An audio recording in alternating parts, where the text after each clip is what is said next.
Welcome back to another episode of the Creator Sessions. Today we want to welcome Majed Al Mansoori, Deputy Executive Director of the iconic Museum of the Future. Majed has been with the innovative Dubai Future Foundation for nearly 6 years and has been closely involved with the launching of the iconic museum. Majed, welcome to the show. Thank you so much. Thank you, Leon. Thank you, Mark. Happy to be here. Thanks for being here. To start off with, we normally kind of want to explore a little bit more about your journey and what got you to being in the position that you are today. So I think a lot of our listeners would really love to get to know you a little bit more. So if you can shed some light about your journey so far.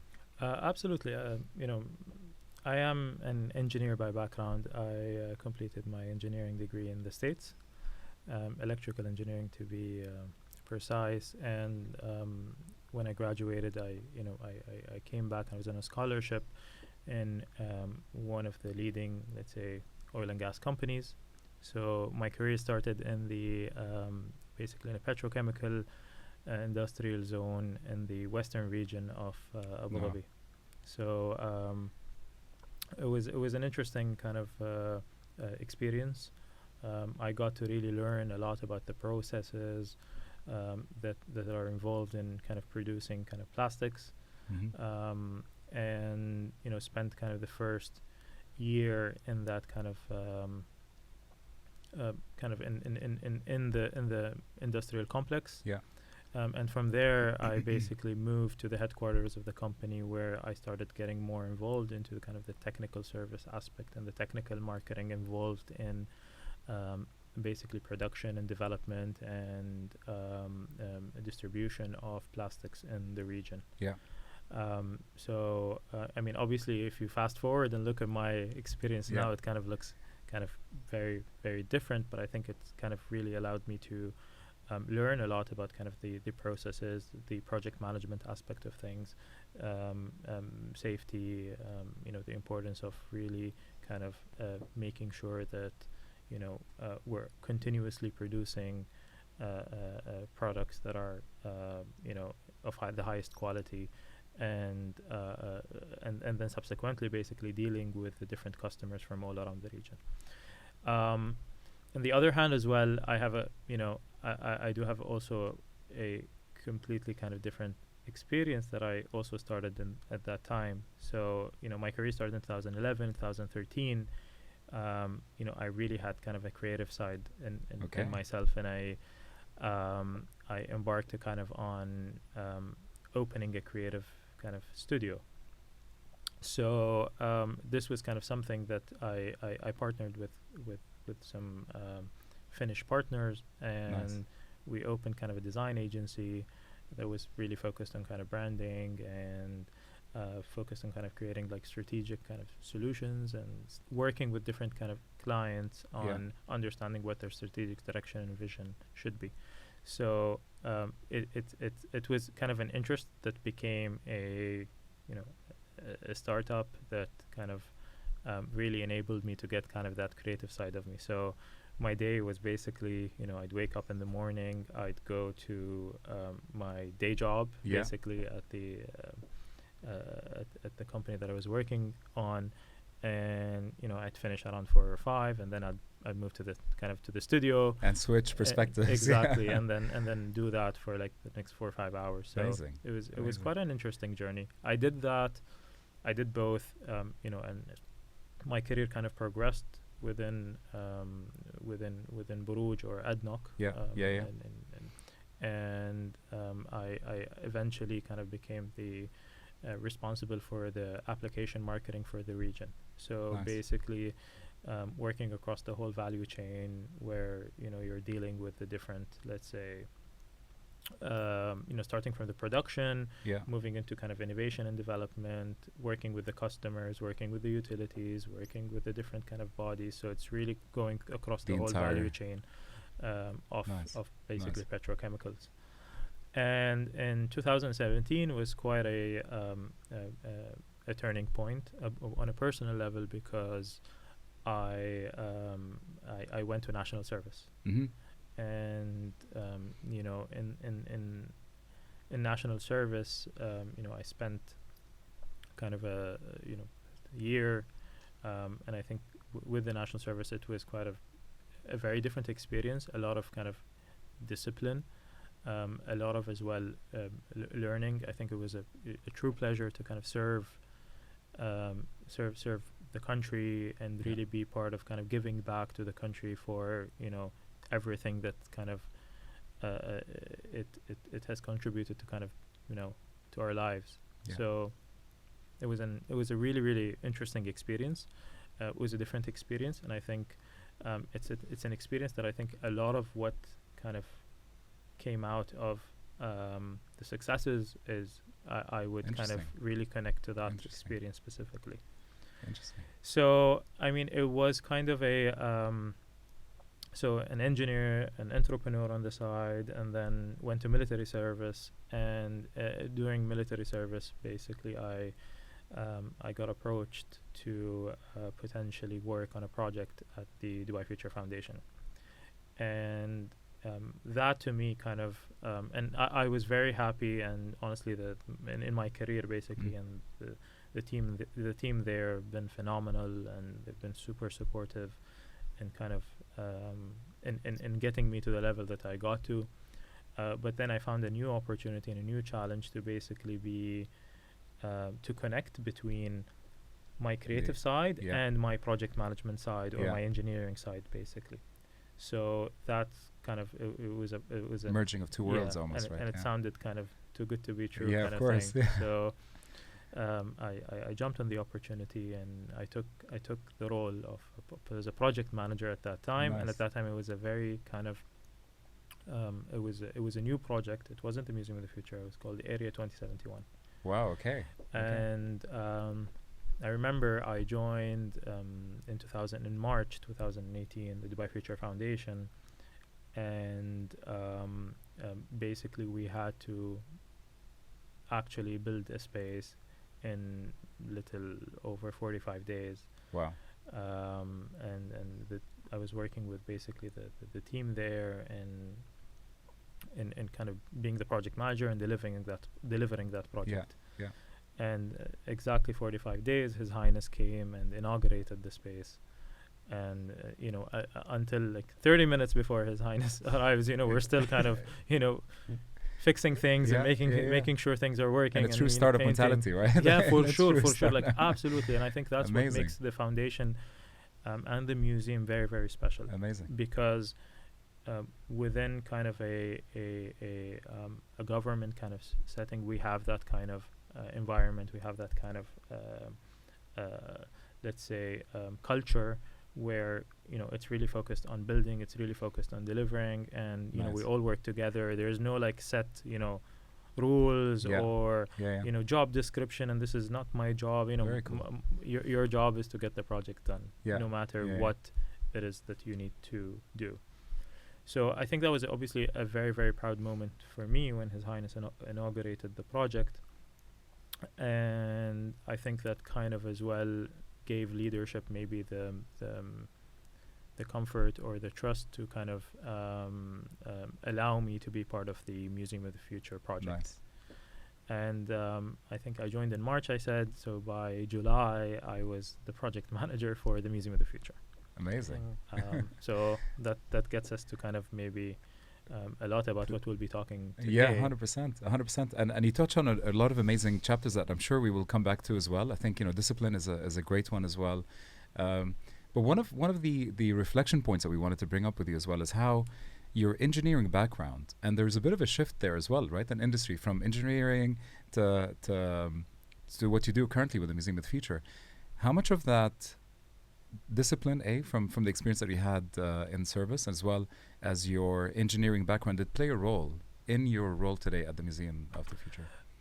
I think for sure, I mean, joining as a project manager, so obviously my main goal was to deliver the actual building. Yeah.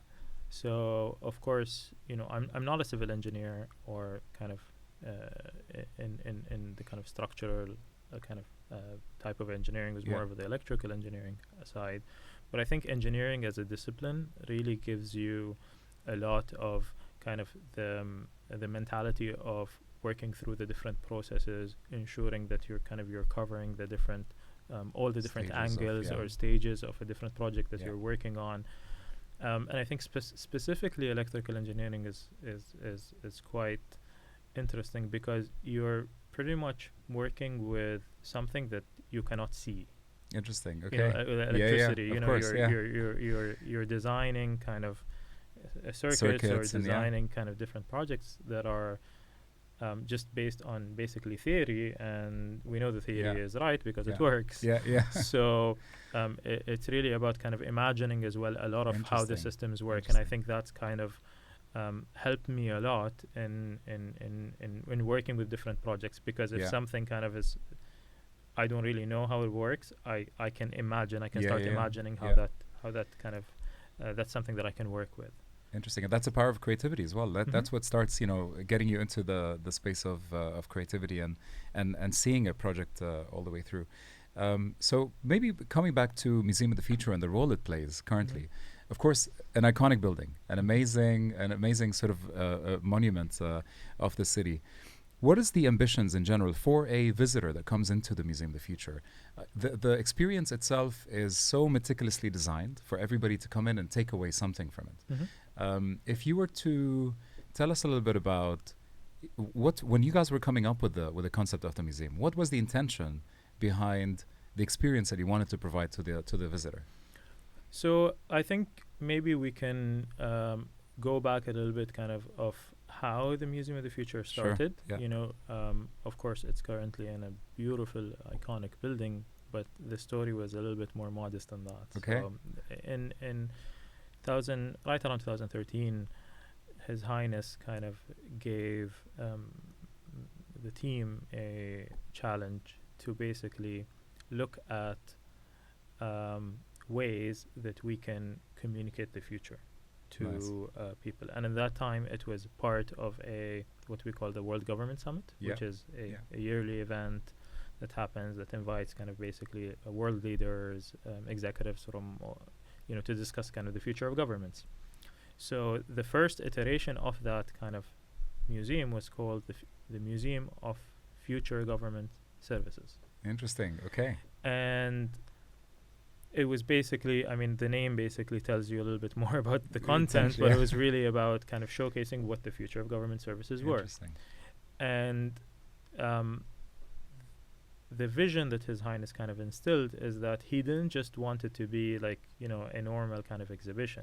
He really wanted people to experience what it's like to be in the government of the future. Mm-hmm. And that kind of experience, basically getting all of our senses kind of involved in that, helps us fully understand what the vision is. And at the same time, once we kind of exit that, we kind of keep thinking about it. Like it's like basically going to a movie and you watch an amazing movie, and then you're still thinking about it like as you're going home, or a day or 2 days it after. Impacts your senses. Yeah, 100%. Exactly, because it's a sensory kind of experience that you're going through. And it was kind of honestly a beautiful idea in the sense of how to take something very complicated and make it very simple. Very cool. For many age groups, for people from different areas from around the world, for different backgrounds.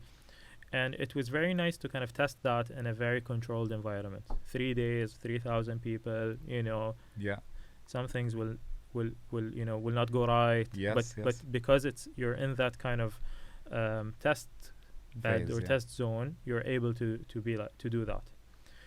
And ever since then, we've been producing and the second year changed. It became the Museum of the Future. Okay. And then the topic would change every year. You do like a topic about kind of the future of food. You'll do a topic about kind of AI, and you do a topic about kind of many different things. By the way, one interesting story is the Museum of the Future Government Services actually showed future ministerial roles. Yeah. Which actually included the Minister of AI. That actually that became a reality some years later. And I think that's kind of the essence of what the Museum of the Future. It explains what the Museum of the Future is really about. A projection of the future, almost. Exactly. Yeah. Very nice. And so we did the first year, and then the second year, His Highness said, "Okay, great. Yeah. What's next?" Yeah. So then the whole journey of basically creating a permanent, let's say, museum of the future kind of became a project. Wow. And a new foundation was established to basically, number one is manage that that project, but in addition to institutionalize kind of futurism. Yeah. So there becomes a process, there becomes a way, there becomes kind of a center of conversation, a center of studies, center of research that basically informs the government of Dubai on what are the trends, Very cool. where are things moving, and how can we basically help different kind of government entities across Dubai to and change the mindset and get the mindset kind of there of futurism and the importance of kind of planning ahead for the future. And I think it all kind of comes together and kind of funnels into making Dubai kind of the city of the future. Yeah, of course. Yeah. And it's not just about, there's really kind of hundreds, if not thousands, of different people across the Dubai government as a whole that are working on delivering on that promise and delivering on that vision. Nice. In many and in various different ways. And I think that the Dubai Future Foundation is really kind of is the accelerator into developing all of that. Amazing. So Dubai Future Foundation, managing the Museum of the Future, and at that time, basically, there was an architectural competition. Okay. Because what does the Museum of the Future look like? Of course, yeah. So you had many of the well-known, let's say, architects and designers. I'm sure it was an interesting kind of challenge for any designer because the building needed to really reflect kind of the story. And as kind of the designers that were shortlisted, one kind of designer emerged as kind of I would say a favorite. Which is a South African gentleman that is based here in Dubai. Nice. His name is Sean Killer. And he's worked on various different projects across Dubai. The Burj Al Arab, he was part of the team that worked on that. The Opera House and various different projects. And he worked with an Emirati designer and calligraphist. His name is Matar bin Lahaj as well. Okay. And they really basically took the certain quotes from His Highness and created the kind of the shape of the building and the Arabic kind of quotes. There's like a sketch somewhere online basically where it shows kind of it was literally like a piece of paper and you drew the shape and the writing and everything, and it's and honestly the team was kind of weren't sure that it's possible. It's possible, and when it went to His Highness, His Highness basically loved the design, loved the idea of the Arabic language specifically. Yeah. Because he's obviously one of the biggest advocates of preserving the Arabic language, having the Arabic language kind of in all our main communication, and I think having it in a museum of the future is as well an iconic placement. Exactly. It's a beautiful idea, and I think really represents what Dubai and what the UAE and also the Arab world kind of it's Dubai and the UAE, especially kind of in the last, let's say, decade or 2 decades, has been kind of a melting pot of different cultures and different, and especially from the Arab world. I think Dubai is number 1 in the Arab world of where people want to move. 100%, yeah. So I think it's obviously becoming also globally as well. Yeah. I think it was number 2 with the destination for people coming in. Yeah. So obviously this is there's been kind of a clear strategy for where we want to be. And I think the museum really helps into kind of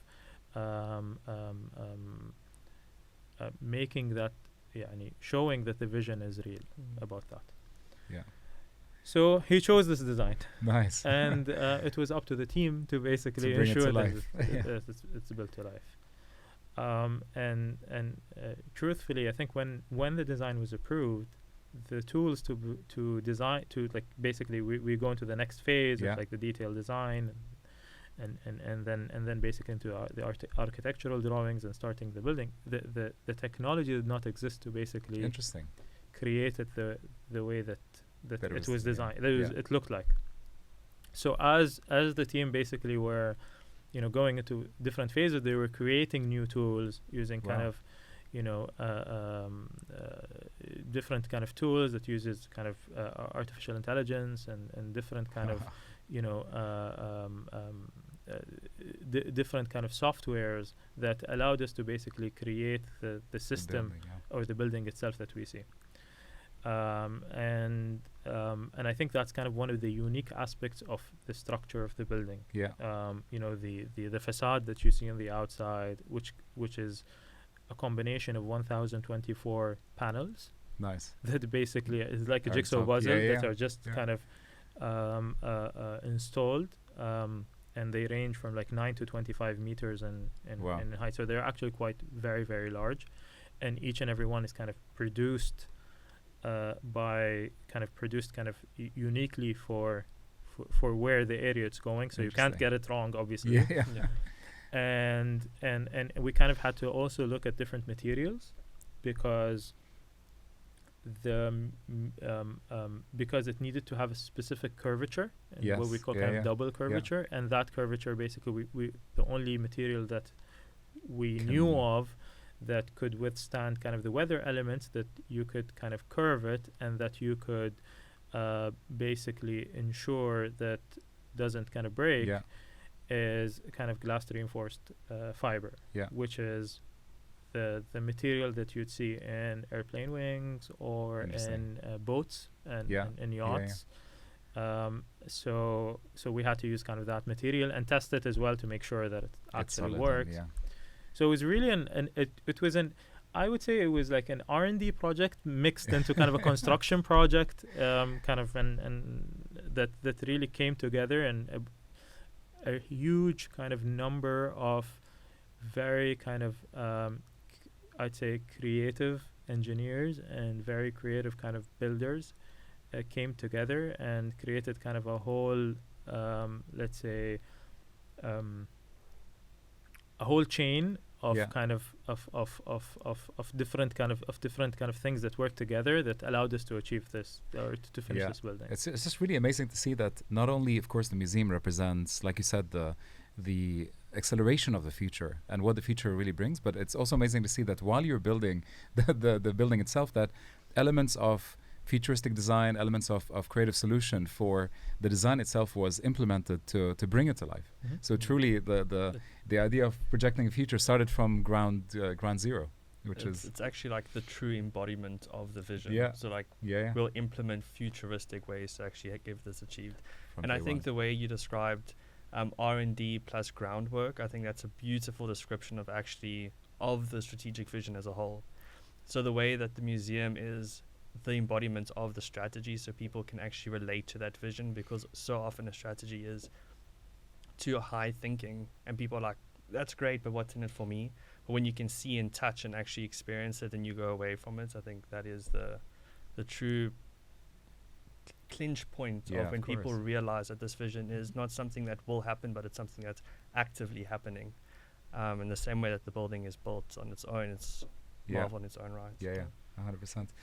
And in terms of the impact of the Museum of the Future as well on the city and on the country, I think that's an interesting. You referred to it a little bit about how bringing the future to the present day is something that's happening behind the scenes, of course, in multiple areas of government and also in the private sector, I would say. So we've seen AI play a major role in how we operate in our day to day, and from a, I guess, even creative element, from productivity element.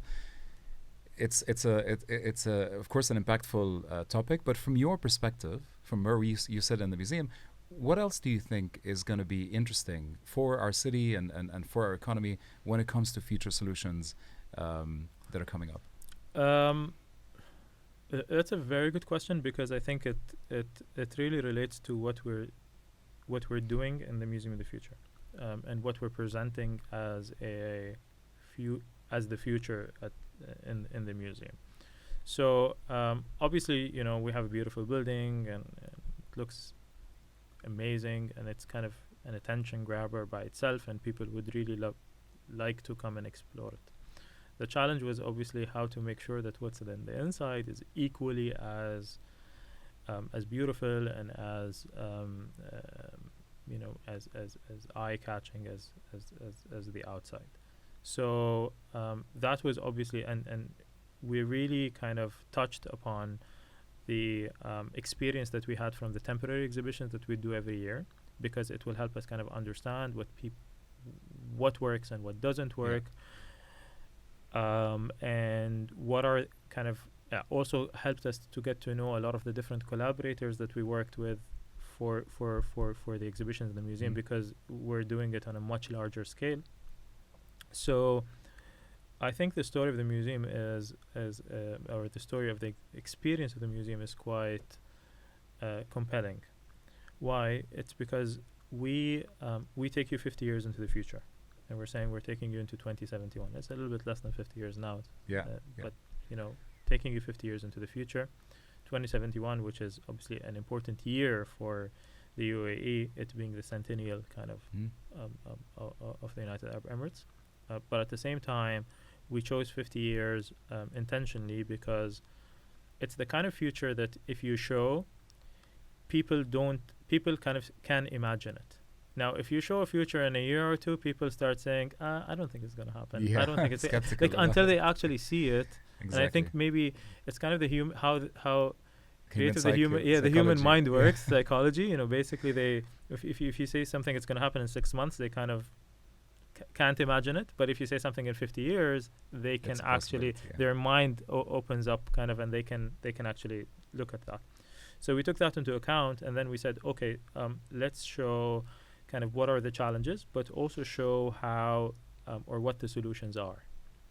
And I think it's not shying away from the challenges. Nice. I think that's quite important aspect of it. So we embarked into a kind of a full journey of basically research into kind of understanding what are the challenges, and we got kind of a direction, or through different series of workshops with leadership, we got kind of a direction that we wanted the story to be from outer space to inner space. Nice. So outer space, literally, and then inner space, also literally inside of you. So really focusing on space, that's where the journey starts. Nice. And in the interim, you basically go look at Earth. So you come back to Earth, and then the final kind of chapter is really focused on the inner self. So you're really going from macro to micro. Nice. And so once we knew kind of these are the topics that we're focusing on, we collaborated with researchers from around the world, basically locally and internationally, to understand what are the challenges and what are the where is the technology moving as of today. And I think these were in the form of white papers. So something that maybe 3% of the world would be interested in like reading and spending hours basically going through these papers. But we went through that because we wanted to be true to what we're showing, and that we're saying, okay, this is not sci-fi, science fiction. Exactly. It's rooted in science and research. Yes, but of course, as we imagine it, we do create a world, and that can be kind of very creative and very a little bit kind of maybe to capture the attention, but the root of the science is actually true. Nice. So in space, for example, we are showing basically a space station, which we call the OSS Hope. Yeah. And the OSS Hope is kind of an integral part of a project called Soul Project. And the Soul Project is a global effort that has been created to basically get solar energy from the sun in space and convert it into kind of microwaves that can be beamed to Earth. Interesting. And creating kind of a opening up kind of that to all countries to be able to participate in that program, that energy can be basically beamed to the receiving stations in Earth. Now, the research says, And actually, after opening the museum in a few months, there's I think it was a university in China basically sent a satellite that basically took solar energy and successfully beamed the energy to Earth. Back to the station. Nice. And we took that a step further and said, okay, well, how would the system look like? Mm-hmm. Like, how would it work? And we said, okay, maybe we can actually create a solar farm in the moon. And that kind of solar farm can basically get the solar energy, transport it to the station, and then transport it back to Earth. And we created that whole world. We actually there's like a full model of the station. You can apply to a job in the space station. There's like the artifacts. So we really went full to bring it to life. We wanted people to imagine that they are actually in space. Yeah. And there's like a space shuttle that takes you from the ground floor up to the experience itself, and it shows basically how a space shuttle would look like if it went from Earth to space. So it's really about taking people into a journey, helping them experience that. It's rooted in science, and we're showing the science. But at the same time, we wanted people to imagine what that is. We're showcasing the challenge, which is clearly, obviously, energy. Yeah. And showing how we can get it in a sustainable way, and showing how that sustainability could really help us create a better life here on Earth. And it's not something it's not a project that is just exclusive to the UAE. It's a global. It's a global conversation, of course. And every single thing we showed is global. It's something that impacts me. It impacts a person, and anywhere else in the world. I think that's part of what the Museum of the Future kind of mission is. We're not saying this is what we're doing. We're saying this is what the world should focus on. And I think that's kind of taking that to kind of a global level as well. And as we move into the different chapters, we're showcasing different challenges, and similarly, we're building these worlds as well to get people to experience how these aspects work. Beautiful, and I think the impact of that as well on the visitors of all ages, really, because like I said earlier as well, is people come in from different backgrounds, from different age groups. So when they do leave the museum, they leave with an idea of what the future could look like, but also a real taste of the future, because it is embodied in a way that you're bringing all of these experiences to life, though it makes it feel like it's possible. Living the future and living that kind of future is possible. And I think what's beautiful about it is tackling global conversations that is unifying humanity in general. It's about looking at the future from a global approach, and that's really key, because it unifies everybody together to kind of find those solutions to the global problems or global challenges that we could be facing in the future. And it's evident in the different kind of people that are coming to the museum. And it's literally from all ages, and all backgrounds.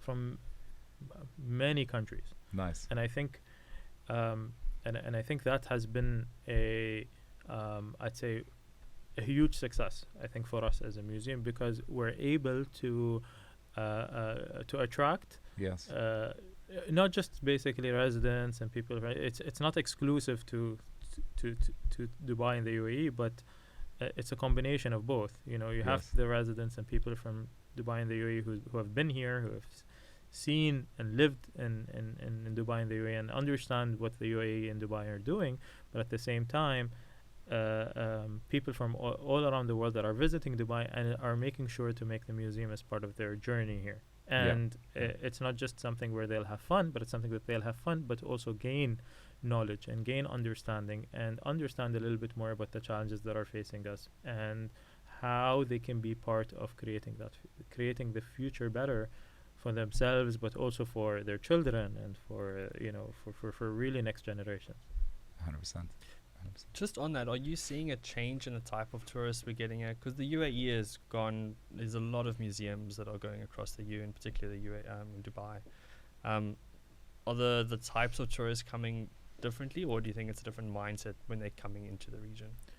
I think definitely there's a shift, and I think that's kind of also, there's been a strategic as well focus on obviously tourism is an important kind of, let's say, engine to the economy, in the UAE. But there's also been kind of a shift into attracting the right minds as well.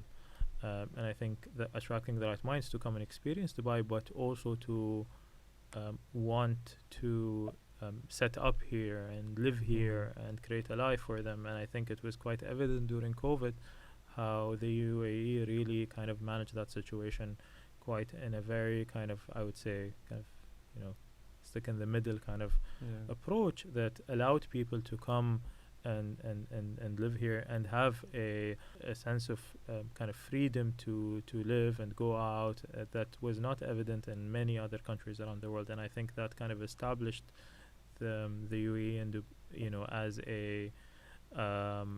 as the place to be. And especially also with kind of the changes in kind of the immigration kind of laws, with the different visa kind of categories and sectors, especially with regards to talent and all of that. And I think that has really got people excited to come and basically, see and experience Dubai. And I think places like the museum, but also other museums across the country, and other kind of cultural kind of institutions across the country really play a role into communicating who we are, what we're doing, what is the thinking, and how we're and what we're doing about it.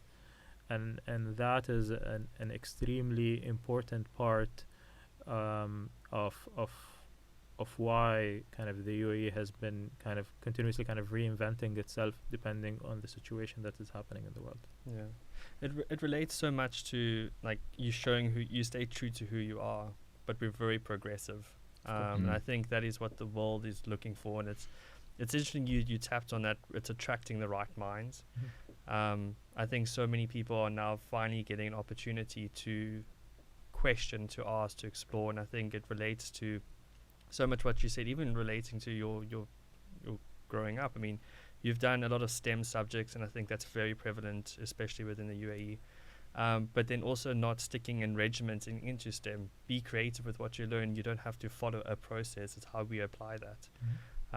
It's very interesting, and I think there is a lot of opportunity for that, especially within the Future Foundation, for example. There's so many different ways people could get involved, attend think tanks, actually try and grow. And I think even relating to the global problems, it's a global problem because the UAE is a global community, and I think it's the one place we can all get together and actually have these proper discussions and see how do we solve things. And that's fun. You can make it fun. It doesn't have to be a very serious conversation. I mean, you couldn't have said it better, I think. But I completely agree. I think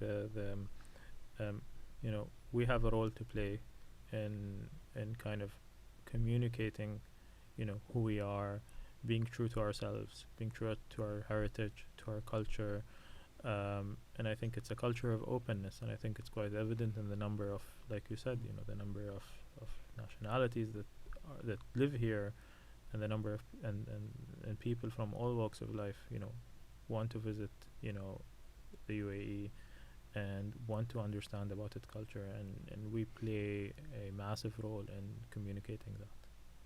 I want to bring it back to you, Majed, and your personal experience as well. From growing up and being in the engineering background, and then pivoting into different industries, what is your recommendation for young people that want to leave a mark, either in an innovation sector, futurism, or just in general, as they're kind of growing up and learning about different industries? You touched a little bit about discipline. You touched a bit about those tools that helped you succeed in your career. Is there any advice that you would give them? I think the main thing is, especially young people, I think experimenting is very important. And I think experimenting on what you kind of like, what you want to do, how you want to do it. And I think it's okay if you do something and it doesn't really work out, or you're interested in something and then 6 months later it's not something you're not. And I think that's part of the whole process in finding what you're really kind of passionate about and what you really want to do. And I think it's a smart thing to do, and I think I did it maybe in the less risky way, in the sense of I had a day job and then I had an evening job, right? But that's that's the way I decided Yeah. to do it, and I thought it worked quite well, because I got the best of both kind of experiences and the best of both worlds, working in a corporate, and I think it served me quite well right now at the Museum of the Future, kind of being part of the leadership team and understanding these processes. Now, if I were in a startup and then I moved, I'm creating a new organization at the Museum of the Future that has more than 200 people, and building all these different processes and making sure the operations is working and all of that, I think it's a gap that I managed to kind of overcome because of my experience working in the oil and gas. Yeah. And I think that's the route I decided to move. And I think everybody needs to first experiment, explore, see where kind of their interests lie.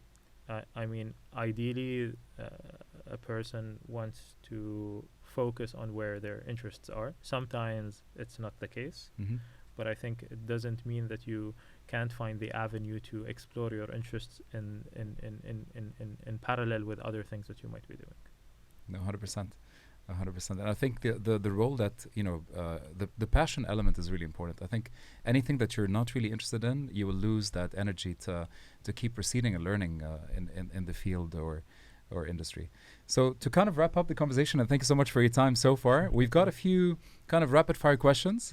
And the idea for these is to kind of, have perhaps a deeper knowing about you, and also to get your kind of thoughts on a few things. So to start off with, we're going to ask you 3 questions, and these are like one-word answers, very, very quick, whatever comes to your mind first.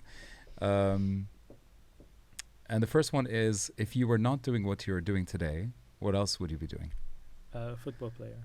Amazing. Oh, wow. Okay. What's your favorite team? Man United. Okay. So it's been my I think passion since I was a kid. Nice. So we just drew with Liverpool last night, but I think they're not doing very well now. Yeah. But, it is definitely a passion of yours. It's football. a passion for Amazing. sure. Yeah. Amazing. And in your free time, what do you do? I read.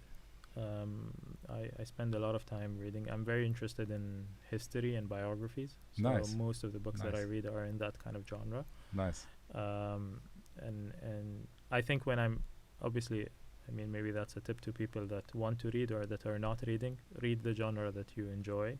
Don't explore things that you feel might help you. Yeah. I think you'll be reading much more books than you do.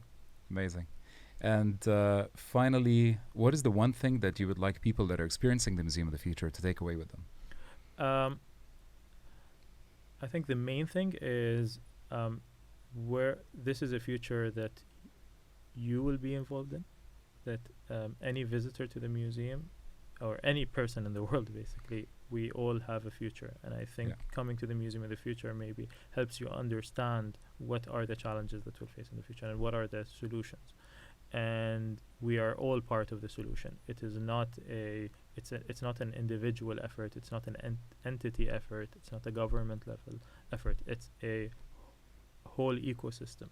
Mm-hmm. And this ecosystem requires individual collaboration and individual kind of input into creating a better future for ourselves. But also, when we think about the future, sometimes we don't think about ourselves, and we need to think about kind of the others, our children, or our younger brothers and sisters, and I think that's and continuity of kind of the privilege and the great kind of experience that we're having here in the UAE, but also kind of on a global scale as well. Although there are some challenges, but it's really about kind of ensuring that we are focusing on creating a better future. Amazing. Thank you so much for your time. Thanks for joining us on the Thank show. Thank you for having me. Thank you, Majed. Thank you.